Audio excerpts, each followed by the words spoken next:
నమస్కారం 9 TV news కి స్వాగతం. హెడ్లైన్స్ చూద్దాం.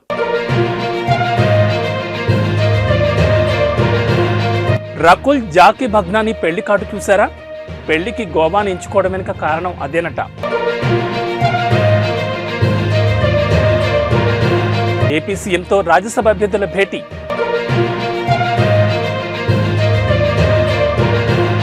నిరుద్యోగులకు తెలంగాణ సర్కార్ గుడ్ న్యూస్.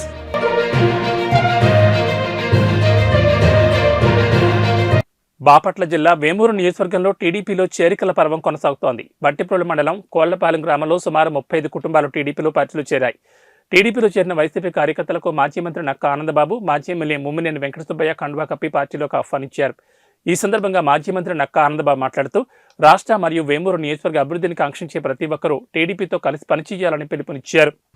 ఇక్కడ ఉండేటటువంటి ప్రజల సంక్షేమం మంచి చెడులు ఖచ్చితంగా ఒక ప్రజాప్రతినిధిగా ఈ నియోజకవర్గానికి శాసనసభ్యుడిగా ఎన్నిక కాబడ్డారు కాబట్టి ఖచ్చితంగా అందరినీ ఒకే ఘాటును చూడాలి అనేది నేను మొట్టమొదటి నుంచి కూడా నేను పెట్టుకున్నటువంటి సిద్ధాంతం. అదేవిధంగా ఈ గ్రామాన్ని నేను చూశాననేది ఆత్మసంతృప్తి నాకుంది. మీకుందో లేదో నాకైతే తెలియదు, నాకుంది. ఆ ఉద్దేశంతో ఏది అడిగినా నేను కాదనకుండా వాళ్ళని సరదాగా అయిన రెండు మాటలన్నా అన్నీ అడిగినట్టు చేసి పెట్టడానికి ప్రయత్నం చేశానని నా వంతు నేను తృప్తి పడతా ఉంటా. ఇవాళ గెలిచిన వాళ్ళు మరి ఏం చేశారో మీరు కూడా ఆలోచన చేయండి. ఇక్కడ యువత ఉన్నారు, పెద్దవాళ్ళు ఉన్నారు. ఇవాళ మెజారిటీ అవతల పార్టీకి ఉన్నారు. వాళ్ళు కూడా ఒక మంచి ఆలోచనతో సహృదయంతో ఆలోచన చేయమని అప్పీల్ చేస్తా ఉన్నా. వాళ్ళకు కూడా మద్య నిషేధం చేశాడా? మద్యం వ్యాపారం చేస్తా ఉన్నాడు ముఖ్యమంత్రి. ఇందాక చెప్పారు ఏం చేశాడంటే కొత్త బ్రాండ్లు తెచ్చాడని. ఆ కొత్త పిచ్చి బ్రాండ్లు, నాసిరకం బ్రాండ్లు తయారు చేసి అతనే అమ్మించి వేల కోట్లు దోచుకొని ప్రజల రక్తం జాగలాగా బట్టి పీడిస్తా ఉన్నాడు. మరి ఎవరు వచ్చారో, ఎక్కడి నుంచి వచ్చాడో, ఎక్కడి నుంచి ఎవడు పంపిస్తే అక్కడ జరిగితే ఇక్కడ వచ్చి పడుతున్నారు, ఇక్కడ జరిగితే ఇంకో చాడు పోయి పడతా ఉన్నారు. ఇవాళ 3 సార్లు 4సారి రేపు మళ్ళా నేను నిలబడిపోతా ఉన్నా. మీ మధ్యకి వచ్చి ఓటు అడగడానికి ధైర్యం చేస్తానా. ఎందుకంటే గెలిచినా ఓడినా మీ వాడిని, మీలో ఉండే వ్యక్తిని. నేను ఎక్కడికి పోను. బాపట్ల జిల్లా వేమూరు నియోజకవర్గంలో మైనింగ్ మాఫియా రెచ్చిపోతోంది. భట్టిప్రోలు మండలంలో పల్లికోన రాచూరు గ్రామ పంచాయతీలో అక్రమ మైనింగ్ కొనసాగుతోందని స్థానిక ప్రజలు ఆరోపిస్తున్నారు. మండలంలో ఎలాంటి అనుమతులు లేకుండా రాత్రింబవళ్లు అక్రమ తవ్వకాలు జరుపుతున్నారని మండిపడుతున్నారు. అధికార యంత్రాంగం మామూళ్ల మత్తులో మునిగిపోయి ఇటువైపు కన్నెత్తి కూడా చూడడం లేదని ఆరోపించారు. మరోవైపు రియల్ ఎస్టేట్ వెంచర్లు కూడా వెలుస్తున్నాయని స్థానికులు ఆరోపణ చేస్తున్నారు. ఇప్పటికైనా సంబంధిత అధికారులు అక్రమ మైనింగ్పై చర్యలు తీసుకోవాలని డిమాండ్ చేస్తున్నారు.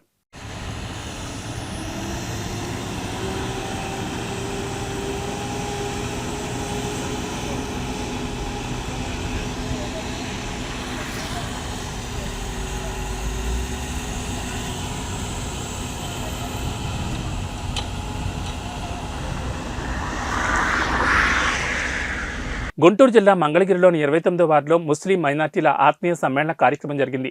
ఈ సమావేశానికి ముఖ్య అతిథిగా మాజీ కౌన్సిలర్ షేక్ మహమ్మద్ రఫీ హాజరై మాట్లాడుతూ ముస్లిం మైనార్టీలకు రాజకీయ ప్రాధాన్యత కల్పించాలన్నారు. పొలిటికల్ పార్టీలు ద్వితీయ స్థాయిలో ఉన్న మైనార్టీలను గుర్తించాలని డిమాండ్ చేశారు. ఏ పార్టీ అయితే రాజకీయంగా మైనార్టీలకు ప్రాధాన్యత ఇవ్వడంతో పాటు నమ్మకం కల్పిస్తుందో వారికే తమ మద్దతు ఉంటుందని స్పష్టం చేశారు. మన పెద్దలు నాయకత్వాలు మరి వారికి కుదరకనో లేకపోతే అందరూ ఐక్యమత్యంగా లేకపోవటనో ఏమో తెలియదు, కానీ సముచిత స్థానాన్ని అయితే వారి పార్టీల్లో పొందలేకపోయారు.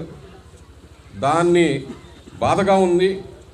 నేను ఇక నుంచి ఈరోజు దీన్ని వేదికగా మీ సందర్భంగా ఇప్పుడు దాకా తెర వెనుక అంజుమన్ ఎలక్షన్ కానివ్వండి, జాతీయ సార్వత్రిక ఎన్నికల్లో కానివ్వండి, నేను తెర వెనుక ఉండి నా వార్డు వరకే పరిమితం అయ్యి నా వార్డు ప్రజల కోసమే పాటుపడుతూ వచ్చా కాబట్టి, తెర వెనుక ఉండే నడిపాను కాబట్టి ఈ రోజు నుంచి స్వయ నాయకత్వంతో నేను రేపు అన్ని విషయాల్లో కూడా తెర మీదకి రావాలని చెప్పేసి భావించి మీ అందరి సహకారంతో పట్టణంలో ఉన్న ముస్లిం వర్గాలతో ఐక్యమత్యంగా మీ పెద్దల యొక్క సలహాలతో ముందుకెళ్లాలనే ఉద్దేశంతోనూ ఈ సమావేశం ఏర్పాటు చేయడం జరిగింది.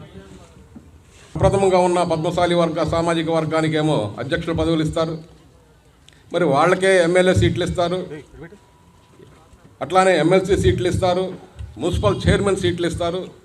ఆఖరికి మరి ఎప్పుడో సలీం గారు అంతకుముందు మరి మహబూబ్ మేస్త్రి గారు చేసినట్టుగా విన్నా నేను, ఏది మన 2000కు ముందు టైంలో. ఇప్పటి వరకు కూడా మైనార్టీస్గా డిప్యూటీ వైస్ చైర్మన్ కానీ వైస్ చైర్మన్ కానీ డిప్యూటీ మేయర్లు కానీ ఇప్పుడు కార్పొరేషన్ అయింది. దేనికి కూడా మాట వరుసకు కూడా రాజకీయ నాయకులు రాజకీయ పార్టీలు ఎత్తకపోవటం బాధాకరంగా ఉంది. ఇలాంటి ముందు కూడా ప్రాధాన్యతంగా రాజకీయంగా మనం రాజకీయం ఎందుకు అంటున్నానంటే, రాజకీయంగా మనం బలపడకపోతే మనకు కావాల్సిన మన సంక్షేమాలు కానీ మన అభివృద్ధి కానీ అన్ని రకాల అభివృద్ధి మాత్రం అసాధ్యం. ప్రతిదీ ప్రభుత్వాలతో ముడిపడి ఉంది కాబట్టి ఇప్పుడున్న పరిస్థితుల్లో. అందుకని రాజకీయాల్లో కూడా మనం చైతన్యవంతం అవ్వాలి. ఐకమత్యంగా ఏకనాయకత్వంతో ఏకమాటతో నడవాలనే ఉద్దేశంతో నేను ఈ సమావేశం ఏర్పాటు చేశా. ఇక్కడ వచ్చిన సోదరుల్లో వేరే పార్టీల వాళ్ళు ఉన్నారు, ఇటు తెలుగుదేశం వాళ్ళు ఉన్నారు, ఇటు వైసీపీ వాళ్ళు ఉన్నారు, జనసేన వాళ్ళు ఉన్నారు, అందరూ ఉన్నారు. కానీ వారి పార్టీల్లో వాళ్ళు అనుకున్న అనుకున్న స్థాయికి పదవులకి ప్రాధాన్యత ఆయా రాజకీయ పార్టీలు ఇవ్వట్లేదనేది నా భావన. ఎందుకంటే నేను ప్రత్యక్ష రాజకీయాల్లో 30 సంవత్సరాల నుంచి చూస్తున్నా కాబట్టి దీన్ని ఏ పార్టీల్లో ఎవరెవరైతే నాయకత్వాల్లో పనిచేస్తున్నారో వాళ్ళందరికీ ఆయా పార్టీల్లో సార్వత్రిక పార్టీల్లో ఎన్నికలప్పుడే ఓట్ బ్యాంకింగ్గా ఆ మైనార్టీలను పిలవకుండా నిత్యం వాళ్ళకి ప్రాధాన్యత ఇస్తూ. గుంటూరు జిల్లాలోని నారా లోకేష్ క్రీడా ప్రాంగణంలో మంగళగిరి వాలీబాల్ లీగ్ 3 పోటీలు అట్టహాసంగా ప్రారంభమయ్యాయి. ముందుగా ఎన్టీఆర్ విగ్రహానికి పూలమాలలు వేసి నివాళులర్పించారు. అనంతరం వాలీబాల్ పోటీలను నందం అబద్దయ్య స్థానిక నాయకులు కలిసి ప్రారంభించారు. ఈ క్రమంలోనే సరదాగా వాలీబాల్ ఆడుతూ క్రీడాకారులను టీడీపీ నాయకులు తెలుగు మహిళలు ఉత్సాహపరిచారు. కాగా నారా లోకేష్ సహకారంతో ఈ నెల 18వ తేదీ వరకు వాలీబాల్ టోర్నమెంట్ కొనసాగనుంది. ఈ టోర్నమెంట్లో గెలుపొందిన మొదటి 3 విజేతలకు 1,50,000, 25,000 చొప్పున నగదు బహుమతులు అందజేయనున్నారు. ఒక్క ఛాన్స్ అని చెప్పని అధికారంలోకి వచ్చిన జగన్మోహన్ రెడ్డి గారు యువతని జాబ్ క్యాలెండర్ ప్రతి సంవత్సరం డిసెంబర్ 31న జాబ్ క్యాలెండర్ రిలీజ్ చేస్తానని చెప్పని యువతను ఏ విధంగా మోసం చేశారో మనందరం కూడా ఈ 4 సంవత్సరాల 8 నెలల కాలంలో మనందరం కూడా చూసాం. మరి ఏదైతే నారా లోకేష్ గారు ఈ నియోజకవర్గంలో 2019 అతి కొద్ది ఓట్లతో ఓడిపోయినప్పటికీ కూడా నియోజకవర్గ ప్రజలకు చేరువవుతూ దాదాపు 27 రకాల సంక్షేమ కార్యక్రమాలు నిర్వహిస్తూ మరి ప్రజలు కష్ట సుఖాల నుంచి తెలుసుకొని కష్టాల్లో నుంచి వచ్చినటువంటి నారా లోకేష్ గారు మరి ఈ నియోజకవర్గ ప్రజలందరూ కూడా ఒకసారి ఆలోచన చేయాలి. ఎందుకంటే నారా లోకేష్ గారు నిజంగా ఈ నియోజకవర్గంలో పోటీ చేయడం నిజంగా మనందరం కూడా చేయడం మనం ఒక వరంలాగా మనం భావించాలి. ఎందుకనంటే నారా లోకేష్ గారు రాష్ట్ర స్థాయి నాయకుడు, జాతీయ స్థాయి నాయకుడు, అలాగే ప్రపంచ దేశాల్లో పేరు పొందినటువంటి నారా లోకేష్ గారు మరి ఈ నియోజకవర్గంలో పోటీ చేస్తూ నియోజకవర్గ ప్రజల అభివృద్ధి కోసం కానివ్వండి, మరి అలాగే ముఖ్యంగా యువత భవిష్యత్తు గురించి ఆలోచన చేస్తూ వినూత్నమైన రీతిలో మరి ఈ నియోజకవర్గ అభివృద్ధిని చేయాలని ఒక మంచి ప్రణాళికతో మరి ఆయన ఉన్నటువంటి వారిని కూడా మనం గౌరవిస్తూ మరి ఆయన మంచి మెజార్టీని ఇవ్వాలని చెప్పని కూడా ఒకసారి నియోజకవర్గ ప్రజలను కూడా కోరుతాను. మరి ఇంకో పక్కన చూస్తే తాడేపల్లి ప్యాలెస్లో ఉన్నటువంటి జగన్మోహన్ రెడ్డి గారు యువతనంతా కూడా గంజాయి బారిన పడించి మరి ఎంతో మంది యువత జీవితాలను నాశనం చేస్తూ ఉన్నాడు.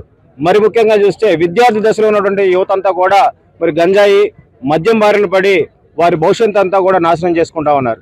మరి వీటన్నింటినీ కూడా చెల్లించినటువంటి నారా లోకేష్ గారు మరి యువత అందరినీ కూడా మంచి మార్గంలో పెట్టాలని చెప్పని క్రికెట్ టోర్నమెంట్లు కానివ్వండి, వాలీబాల్ లాంటి టోర్నమెంట్స్ అన్ని కూడా నిర్వహిస్తూ యువత అందరూ కూడా మానసిక ఉల్లాసంగా పెంపొందడం కానీ, అలాగే క్రీడల్లో ఉంటే శారీరక దృఢత్వం కానివ్వండి, మరి అట్లాగే క్రీడల్లో నైపుణ్యం పొందినటువంటి యువత అందరూ కూడా రాష్ట్ర స్థాయి, జాతీయ స్థాయిలో కూడా మరి వాళ్ళకి మంచి భవిష్యత్తుని ఇవ్వాలని చెప్పని ఇప్పటి నుంచే మరి వారికి మంచి శిక్షణలు ఇస్తూ మరి అలాగే క్రీడల్లో ముందొచ్చినటువంటి వారందరూ కూడా భవిష్యత్తులో మంచి ఉద్యోగ అవకాశాలు కూడా ఏర్పడతాయి. కాబట్టి యువతనంతా కూడా ఈ విధంగా ప్రోత్సహిస్తున్న నారా లోకేష్ గారికి మనందరం కూడా అండగా ఉండాలని. పల్నాడు జిల్లా మాచర్ల నియోజకవర్గంలో క్రైస్తవ సంఘం ధర్నాకు దిగింది. ఈ నెల 2వ తేదీన రెంటచింతల్లోని చర్చిలో ప్రత్యేక ప్రార్థనలు జరుగుతున్న సమయంలో కొందరు వైసీపీ అభిమానులు పార్టీ జెండాలతో చర్చిలోకి ప్రవేశించారని బాధిత క్రైస్తవ సంఘం ఆరోపిస్తోంది. పార్టీ జెండాలతో రావద్దని చర్చి పెద్దలతో పాటు ఇన్నారెడ్డి భాస్కర్ రెడ్డి వారిని మందలించారు. అయితే ఈ విషయాన్ని అవమానంగా భావించిన వైసీపీ మూకలు 4న ఇన్నారెడ్డిపై కర్రలు, రాళ్లతో దాడికి పాల్పడ్డారని తెలుస్తోంది. ఈ వ్యవహారంపై పోలీసులకు ఫిర్యాదు చేసినా పట్టించుకోవడం లేదని బాధితులు ఆరోపిస్తున్నారు. ఈ క్రమంలోనే నిరసన కార్యక్రమం నిర్వహించారు. చింతల కానుమాత తిరునాళ్ళ సందర్భంగా ఫిబ్రవరి 2వ తారీఖు తిరునాళ్ళు బాణాసంచలు 10:30 టైంలో పేలుస్తుండగా జెండాలకు చెందిన వ్యక్తులు ఒక 25-30 మంది ముందు దాగి జెండాలు పట్టుకొని వైసీపీ జెండాలు పట్టుకుని వచ్చి గోళ్ళు వీళ్ళు చేస్తుంటే మేము వాళ్ళని మందలేయడం జరిగింది. దానివల్ల ఒక్కడికి 3 సార్లు 4 సార్లు ఒకళ్ళ మీద ఒకళ్ళు అట్లా నెట్టుకున్నట్టు గొడవ అయింది. దాన్ని మందలిచ్చిన ఒక గుడి పెద్దగా బాధ్యత ప్రకారం మందలిచ్చినాము. అది కడుపులో పెట్టుకొని 4వ తారీఖు సాయంత్రం 6:30కి పోలీస్ స్టేషన్ రోడ్లో మీ సేవా సెంటర్లో కూర్చుని ఉండగా నేను భాస్కర్ రెడ్డి వెంటాల నుంచి 15-16 మంది వ్యక్తులు వచ్చి 9-10 మంది లోనికి వచ్చి షట్టర్ కిందకి వేసి కర్రలు, రాడ్లు, పైపులు, కుర్చీలు తీసుకొని కొట్టడం జరిగింది. షట్టర్ తీసినాక మళ్ళీ బయట వాళ్ళు వచ్చి కొంతమంది లోనలు కలిపి మళ్ళీ కొట్టడం జరిగింది. స్టేషన్గా పోయి కంప్లైంట్ ఇచ్చినాము. కనీసం వాళ్ళు చర్య కూడా తీసుకోలేదు. సరే, దానికి నిరసనగా మేము శాంతియుతంగా ర్యాలీ చేస్తున్నాము. మాకు పార్టీలతో పని లేదు. మేము గుడి కానుగ మత చర్చి తరఫున క్రైస్తవంగా మేము ధర్నా చేయడం జరిగింది. దీన్ని అందరూ కలిసి న్యాయం చేయాలి, చర్య తీసుకోవాల్సిందిగా అందరినీ కోరుతున్నాము. నిజమైన నేరస్తుల్ని ఎమ్మటే అరెస్ట్ చేయాలని కోరుతున్నాం. పల్నాడు జిల్లా నరసరావుపేటలో ఫ్లెక్సీల వివాదం చెలరేగింది. ఎన్జీఓ కాలనీలో వైసీపీ, టీడీపీ నేతలు పోటాపోటీగా ఫ్లెక్సీలను ఏర్పాటు చేశారు. నరసరావుపేట టీడీపీ ఎంపీ అభ్యర్థి లావు శ్రీకృష్ణదేవరాయలు పార్లమెంటు కార్యాలయం, వైసీపీ ఎంపీ అభ్యర్థి అనిల్ కుమార్ యాదవ్ ఫోటోతో వైసీపీ పార్లమెంటు కార్యాలయం అని ఫ్లెక్సీలు దర్శనమిస్తున్నాయి. అయితే లావు కృష్ణదేవరాయలకి టీడీపీ అధిష్టానం సీటు అధికారికంగా ప్రకటించకపోయినా అభిమానులు ముందుగానే ఫ్లెక్సీలు ఏర్పాటు చేయడం గమనార్హం. కృష్ణా జిల్లా మోపిదేవిలోని శ్రీ వల్లి దేవసేన సమేత శ్రీ సుబ్రహ్మణ్యేశ్వర స్వామివారి దేవస్థానాన్ని TV five news channel vice president Sambasivarao కుటుంబ సభ్యులతో కలిసి దర్శించుకున్నారు. ఆయనకు దేవాదాయ శాఖ సహాయ కమిషనర్ చల్లపల్లి ఎస్టేట్ దేవాలయాల ఈవో ఎన్ఎస్ చక్రధర ఆధ్వర్యంలో వేద పండితులు ఆలయ మర్యాదల ప్రకారం స్వాగతం పలికారు. ఈ సందర్భంగా స్వామివారిని దర్శించుకున్న సాంబశివరావు ప్రత్యేక పూజలు నిర్వహించారు. అనంతరం వారిని అసిస్టెంట్ కమిషనర్ చక్రధరరావు, వేద పండితులు ఘనంగా సత్కరించారు.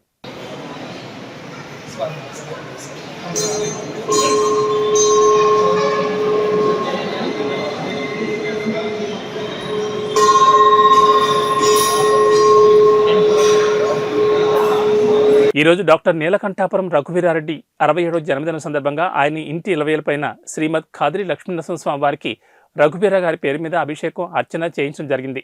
అలాగే కదిరి పురాతన శివాలయంలో రఘువీర గారి పేరు మీద పూజలు చేయించడం జరిగింది. కాంగ్రెస్ బీసీ రాష్ట్ర సమన్వయకర్త నచ్చు బాలకృష్ణ యాదవ్ మాట్లాడుతూ, అపర భగీరథుడు, మాలాంటి యువతకు ఆదర్శం, మాకు మార్గనిర్దేశకులు, క్రమశిక్షణ, కఠోర శ్రమ, అన్నింటికీ మించి మానవత్వానికి, నిజాయితీకి నిలువెత్తు రూపం. జాతీయ కాంగ్రెస్ వర్కింగ్ కమిటీ సభ్యులు శ్రీ నీలకంఠాపురం రఘువీరారెడ్డి ఆయురారోగ్యాలతో, అష్టైశ్వర్యాలతో మరిన్ని ఉన్నత పదవులు పొందాలని ఆకాంక్షిస్తూ జన్మదిన శుభాకాంక్షలు తెలియజేశారు.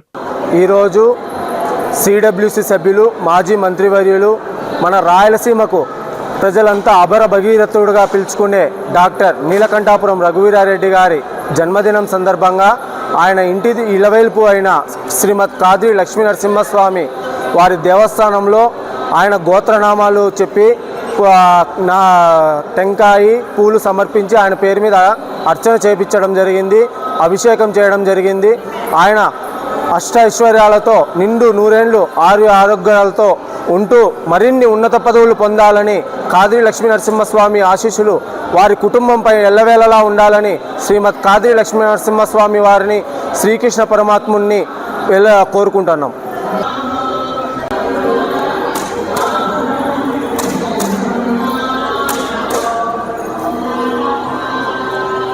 పల్నాడు జిల్లా నరసరావుపేట మండలం పెద్దిరెడ్డిపాలెం గ్రామంలో పలు అభివృద్ధి కార్యక్రమాల్లో పాల్గొన్నారు నరసరావుపేట ఎమ్మెల్యే గోపిరెడ్డి శ్రీనివాసరెడ్డి. గ్రామంలోని ఎస్టీ కాలనీలో 30 లక్షల రూపాయల వ్యయంతో నిర్మించిన ఎస్టీ కమ్యూనిటీ హాల్ను ప్రారంభించారు డాక్టర్ గోపిరెడ్డి శ్రీనివాసరెడ్డి. అభిమాన నాయకుడికి గ్రామ ప్రజలు, నాయకులు, ఎస్టీ నాయకులు, కార్యకర్తలు, అభిమానులు బ్రహ్మరథం పలికారు. గ్రామాల్లోనే దీనికి సుమారు 57 ఎకరాల పొలం కావాలని చెప్పి ముఖ్యమంత్రి గారు కూడా ఇచ్చాను. దాన్ని కూడా ప్రపోజల్ పెట్టాను. అయితే ఆయన స్వయంగా చెప్పారన్నా, ఇప్పుడు మనకి ఆర్థికంగా కొన్ని ఇబ్బందులు ఉన్నాయి. ఇంకా కాంట్రాక్టర్లకి, మన పనులు చేసిన వాళ్ళకి బిల్లులు రిలీజ్ చేయలేదు. అవన్నీ కూడా ఇప్పుడు మనం రిలీజ్ చేసే కార్యక్రమం చేద్దాం. ఖచ్చితంగా రానున్న ఒక ఎలక్షన్ ఇదైపోయిన తర్వాత తప్పకుండా మీకు ఆ కోరిక కూడా నెరవేర్చే కార్యక్రమం చేస్తాం. అయినా సరే ఒకటే చెప్తున్నా, ఈ గ్రామంలో ఇప్పటి వరకు సంక్షేమ పథకాలు ప్రతి కుటుంబానికి అంతేకమ్మా లేదా అందరికీ పథకాలు వచ్చాయా లేదా? ఈరోజు వాలంటీర్లు మీ యొక్క సామాజిక వర్గంలో వాలంటీర్లు పెట్టి వాళ్ళ చేత ప్రతి ఇంటికి పథకాలు అందజేసే కార్యక్రమం చేశారు. ఒకటే గుర్తుపెట్టుకోండి, జగన్మోహన్ రెడ్డి గారు లాగా ఎవరు కూడా మీకు ప్రభుత్వం నుంచి ఇన్ని పథకాలు ఇచ్చిన ముఖ్యమంత్రి ఎవరు కూడా లేరు గతంలో. ఒకసారి గుర్తుపెట్టుకోండి. ఇంటింటికి చేసే కార్యక్రమం చేశారు. ఇంటికి ₹1,00,000 2 లక్షలు. ఇవాళ ప్రభుత్వ పథకాలు చూస్తే అమ్మఒడి కానీ, చేయూత కానీ, ఆసరా కానీ, చేయూత 45 సంవత్సరాలు దాటిన వాళ్ళకి ₹18,750 ఇస్తున్నారు. మహిళలకి ఇవాళ ఇంత పెద్ద ఎత్తున ఈరోజు ఒక నాయకుడు ప్రమేయం లేకుండా, ఒక గ్రామంలో ఒక నాయకుడు ఆధీనం లేకుండా, సహకారం లేకుండా వాలంటీర్ వ్యవస్థ పెట్టి ఇవాళ మరి మేలు చేసే కార్యక్రమం చేస్తున్నారు ముఖ్యమంత్రి గారు. గుర్తుపెట్టుకోండి. వాలంటీర్ సేవలు ఎలా ఉన్నాయమ్మా? వాలంటీర్ మీకు కావాలా లేదా? కావాల్సిన వాళ్ళు కూర్చొని పైకెత్తండి ఒకసారి. వాలంటీర్ కావాల్సిన వాళ్ళు వాలంటీర్లు కరోనా కష్టకాలంలో తమ ప్రాణాలను కూడా పక్కన పెట్టి ఇచ్చారా ఒకసారి గుర్తుపెట్టుకోండి. ఇవాళ వాలంటీర్లు తమ కుటుంబంలో చిన్నపిల్లలు ఉన్నా సరే, లేకపోతే ముసలివాళ్ళు ఉన్నా సరే, వాళ్ళని కూడా పక్కన పెట్టి మై కోసం సేవలు చేసిన కార్యక్రమం చేశారు. మరి చర్ల గ్రామం నుంచి మెగా కంపెనీలో పనిచేస్తున్న శ్రీనివాస్ రెడ్డి దీనికోసం ఎంతో సాయం చేశారు. మెగా కంపెనీ నుంచి ₹20 లక్షల మనకి సిఎస్ఆర్ ఫండ్స్ కింద ఈ గ్రామానికి మొత్తం కలిపి ₹30 లక్షల వ్యయంతో ఈరోజు ఈ కమ్యూనిటీ నిర్మాణం చేయడం జరిగింది. నిత్యం అబద్ధాలే, ప్రతినిత్యం ఎదుటి వ్యక్తులపై నిందలు వేయడం తప్ప Narasaraopet Telugu Desam party in-charge doctor Aravind బాబుకు రాజకీయం తెలియదని నరసరావుపేట ఎమ్మెల్యే డాక్టర్ గోపిరెడ్డి శ్రీనివాసరెడ్డి అన్నారు. ఆదివారం పార్టీ కార్యాలయంలో విలేకరుల సమావేశం నిర్వహించారు. ఈ సందర్భంగా శాసనసభ్యులు డాక్టర్ గోపిరెడ్డి శ్రీనివాసరెడ్డి మాట్లాడుతూ, ప్రతిరోజు ఎమ్మెల్యేని విమర్శిస్తే రాజకీయంగా ఎదగొచ్చనే ఉద్దేశంతో తప్పుడు మాటలు మాట్లాడుతున్నాడని అన్నారు. ఉప్పలపాడు వద్ద గల వెంచర్లో సర్వే నెంబర్లు మార్చి మాట్లాడుతున్నాడని, నిజంగా మిగులు భూమి ఉంటే అరవింద్ బాబుకే రాసిస్తానని శ్రీనివాసరెడ్డి అన్నారు. ఇప్పటికైనా అరవింద్ బాబు తప్పుడు మాటలు మాట్లాడడం మానుకోవాలని హితో పలికారు. సో ఈయన చెప్పిన మిగులు భూమి 14.66 ఎకరాలు, కుమ్మరి వడ్రంగి ఎనాం భూములు 16.47 ఎకరాలు, దాదాపు ఈ రెండే 30 చిల్లర ఉన్నాయి. ఇవి ఎక్కడున్నాయో చూపిస్తే అరవింద్ బాబు గారికి రాసిస్తాను నేను. ఆయన వచ్చి చూపిస్తే ఈ భూమి ఆయనకే రాసిస్తాను, లేదా ఆయన ఎవరికి ఇవ్వమంటే వాళ్ళకి, పేదలకి ఎవరికి ఇవ్వమంటే వాళ్ళకి పంచుతాం. ఇది ఓపెన్ ఛాలెంజ్ చేస్తున్నాను. ప్లస్ నేను పరువు నష్టం దావా వేసాను. వేసాను ఆల్రెడీ. ఇతనికి నోటీసులు ఇచ్చిన తర్వాతనే ఇతను స్పందించాడు. నేను గతంలో ఈయన చేసిన విజయవాడ భూముల గురించి మాట్లాడాడు. ఆ రోజు ముఖం తేటేశాడు. ఆ రోజు ఎక్కడ కూడా మళ్ళీ మేము కౌంటర్ పెట్టిన తర్వాత ఎక్కడా మాట్లాడలేదు. రెండోది కేసనపల్లి దగ్గర ఆరోపణలు చేశాడు, అది మాట్లాడలేదు. ఇప్పుడు ఈ 46 ఎకరాలకు సంబంధించి కూడా మేము మాట్లాడుతున్నాం. ఏమైనా నీకు సాక్ష్యాలు, నువ్వు అసలు వెంచర్ ఎక్కడుందో నీకు సర్వే నెంబర్లో నీకు తప్పిచ్చారు. నువ్వు అసలు దాని గురించి తెలుసుకోవాలి. నువ్వు అసలు ఇది ఎక్కడుందో నీకు ఫస్ట్ ఆఫ్ ఆల్ దాని గురించే తెలియదు. నువ్వు ఎక్కడుందో వెంచరు, ఏ సర్వే నెంబర్లో ఉందో తెలియకుండా నువ్వు ఆరోపణలు చేస్తున్నావే, పిచ్చి పిచ్చి ఆరోపణలు, అసత్య ఆరోపణలు చేస్తున్నావే. నిన్ను అరవింద్ బాబు కాకుండా అరమందరం బాబు అని ఎందుకు పిలవకూడదు? నువ్వు చేసిన ఏ ఆరోపణలైనా నిరూపించావా అరమందరం బాబు? నీకు అసలు ఎక్కడుందో లొకేషన్ తెలియదు, నీ సర్వే నెంబర్లు తెలియదు. నువ్వేదో ఒక మ్యాప్ తీసుకొని దానికి పిచ్చి గీతలు గీసి నువ్వు ఇదే ఉందని చెప్పగలవా? నువ్వేమన్నా ఆథరైజేషన్ రిపోర్ట్ తీసుకున్నావా ఎంఆర్ఓ గారి దగ్గర నుంచి కానీ, సర్వేయర్ గారి దగ్గర నుంచి కానీ? నేను కలెక్టర్ గారికి రాశాను, ఎంక్వైరీ చేయండి సార్ దీని మీద ఏదన్నా ఉంటే. కలెక్టర్ గారు రిపోర్ట్ తయారు చేయించాడు, మీకు కూడా హ్యాండ్ ఓవర్ చేస్తాడు. దీని మీద నేను కోర్టుకు వెళ్ళాను. ఆల్రెడీ నోటీసులు సర్వ్ చేశారు. ఈయనకి పరువు నష్టం దావా వేస్తున్నాను నేను. గుడి గురించి మాట్లాడదాం. గుడి ఎక్కడ ఉందో వారికి ఎవరికి తెలియదు, ఆ గ్రామస్తులకు తెలియదు, మాకు తెలియదు, ఎవరికి తెలియదు. 3.7 ఎకరాలు వాళ్ళకి చంద్రశేఖర స్వామి లింగంగుంట అగ్రహార భూములు.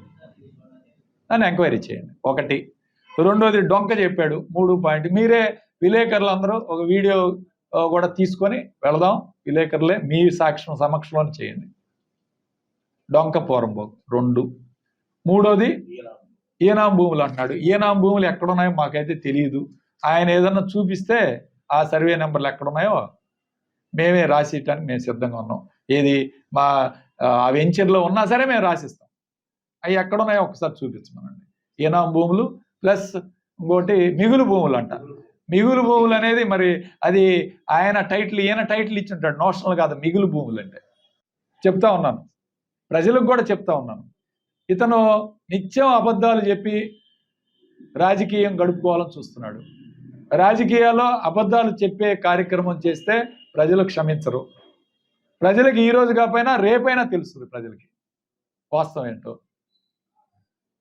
ఏదో ఒక ఆరోపణ చేసి ఇదంతా దుమ్మెత్తిపోసి గుడ్డగాలు చేస్తే ఆయనే దులుపుకుంటాడు అనే కార్యక్రమం చేస్తున్నాడు. ఇది కరెక్ట్ పద్ధతి కాదు. వాస్తవాలతోటి మాట్లాడాలి. ఇది కాబట్టి నేను విలేకరులను కూడా నేను కోరేది ఒకటే, మీరు కూడా దయచేసి రికార్డు తీసుకొని వెళ్ళి ఈ 4 ఆరోపణలు ఏదైతే చేశాడో ఆ 4 ఆరోపణలు కూడా మీరు కూడా ఎంక్వైరీ చేయాలని నేను మీ ద్వారా మిమ్మల్ని కూడా కోరుతున్నాను. వంశీచంద్రెడ్డి న్యాయయాత్ర రంగారెడ్డి జిల్లా షాద్నగర్ చేరుకుంది. ఈరోజు షాద్నగర్ నియోజకవర్గం సిద్దాపూర్ నుండి పలు గ్రామాల మీదుగా నందిగాం వరకు చేరుకోనున్నారు. వంశీచంద్రెడ్డితో పాటు Shadnagar MLA Veerlapally Shankar, Kalwakurthy MLA Kasireddy Narayana Reddy, Congress party శ్రేణులు భారీ ఎత్తున హాజరయ్యారు. వంశీచంద్రెడ్డి పాదయాత్ర గురించి మాట్లాడుతూ 10 ఏళ్లుగా అధికారంలో ఉన్న కేంద్ర రాష్ట్ర ప్రభుత్వాలు పాలమూరు జిల్లాను పూర్తిగా నిర్లక్ష్యం చేశాయన్నారు. ఇప్పుడు రాష్ట్రంలో ప్రజాపాలన వచ్చింది. ఇప్పుడైనా ఈ ప్రాంతానికి సాగునీరు, తాగునీటి వసతులు, విద్య, ఉద్యోగ, ఉపాధి అవకాశాలను మెరుగుపరిచేందుకు చర్యలు తీసుకుంటున్నామన్నారు. ప్రతి నియోజకవర్గంలోని మండలాల్లో పర్యటించి సమస్యలను గుర్తించేందుకు యాత్ర చేపట్టామన్నారు. 79,996 ఎకరాలకు నీళ్లు ఇవ్వాల్సింది 1 ఎకరానికి కూడా నీళ్లు ఇవ్వలేదు. వీర్లపల్లి శంకర్ గారు మనం ప్రతిపక్షంలో ఉన్నప్పుడు అనేక సందర్భాలల్లో లక్ష్మీదేవి పల్లి దగ్గర కూడా పోయి, నాకు ఇంకా గుర్తు, ఆనాడు వర్షాలు పడుతుండే, ఆ ఊరికి పోయాలంటే బురద ఉండి ఊర్లో కూడా పోయే పరిస్థితి లేకపోతే లారీలు మట్టి తెచ్చి మట్టి పోసి ఆడ కార్యక్రమం చేయనీకే కూడా అనువుగా లేకపోతే లక్ష్మీదేవి పల్లి గ్రామానికి పోయి, మేము ఈ గ్రామానికి వచ్చినాము, కేసీఆర్ నువ్వు చేసుకొని కూర్చొని ఈ ప్రాజెక్టు పూర్తి చేస్తున్నావు, లక్ష్మీదేవి పల్లి రిజర్వాయర్ పూర్తి చేస్తున్నావు అని కేసీఆర్ ఎంబడబడి ప్రభుత్వం మీద ఒత్తిడి చేస్తే కూడా ప్రజల తరపున, ప్రజల ప్రతినిధిగా, ప్రజల గొంతై కేసీఆర్ కి వ్యతిరేకంగా ఆనాడు పోరాటం చేసి మా షాద్నగర్ దాహార్తి తీరాలంటే, షాద్నగర్ భూములుకి నీళ్లు రావాలంటే ఈ లక్ష్మీదేవి పల్లి ప్రాజెక్టు నిండాలి, లక్ష్మీదేవి పల్లి ప్రాజెక్టు పనులు ప్రారంభించాలని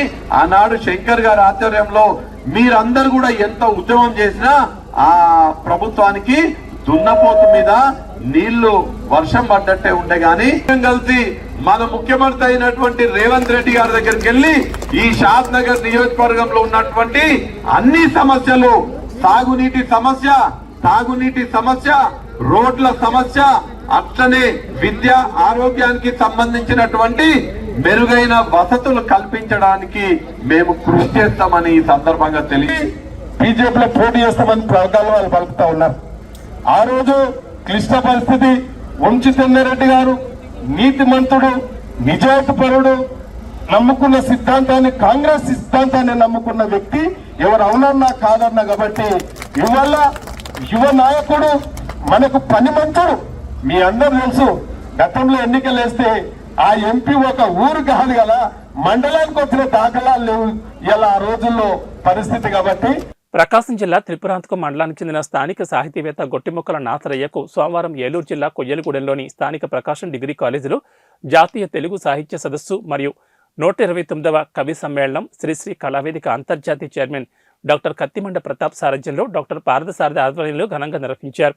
ఈ కవి సమ్మేళనంలో గొట్టిముక్కల నాథరయ్య పాల్గొని కవితాగానం చేసి మాతృభాష, సంస్కృతి, సంప్రదాయాల అభివృద్ధికి సాహిత్యం ద్వారా కృషి చేస్తున్నందుకు అభినందిస్తూ జ్ఞాపిక ప్రశంసా పత్రం శాలువతో ఘనంగా సత్కరించామని శ్రీశ్రీ కళావేదిక చైర్మన్ డాక్టర్ కత్తిమండ ప్రతాప్ మరియు జాతీయ కన్వీనర్ కొల్లి రమావతి, జాతీయ అధ్యక్షురాలు జి ఈశ్వరీభూషణం, జాతీయ మహిళా అధ్యక్షురాలు చిట్టే లలిత తదితరుల చేతుల మీదుగా ఘనంగా సత్కరించారు.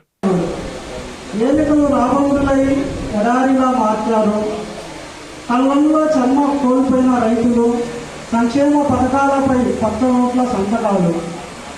అహం అనే సింహం తిరుగుతుంది వనమంతా అధికార ముద్రను పోషించుకుంటూ. పరిపాలించే యంత్రాంగం పరమార్థం ఏమిటో మాయ మాటల ప్రేమికుల తత్వం కనిపించే. పెదవుల మాట కడుపు చేరటం లేదు, మట్టి చేతుల పరిహారం ఎక్కడ. పెదవులపై చిరునవ్వులన్నీ భ్రమలేనా, అర్ధాకలి కడుపులో ఆవేదన మిగిలింది. అందరూ పేద ప్రజలు ప్రేమించే నాయకులే. పేదరికాన్ని పెద్దరికంతో రూపం వేస్తూ సవతి ప్రేమలో మోహపు ఛాయలు చూపిస్తూ భగ్న ప్రేమికుల నటనలో ఆరితేరిపోయారు. ఒకడు కాదంటే మరొకడు ఉద్ధరిస్తానంటూ ఓట్ల కోసం వేరసారాలు సాగిస్తూ పదే పదే మోసపోయింది ప్రజలు మాత్రమే. చివరకు తెలుస్తుంది తప్పంతా మనదేనా. అందరికీ ధన్యవాదాలు. ఏబీ బులెటిన్ విశేషాలు. నమస్కారం.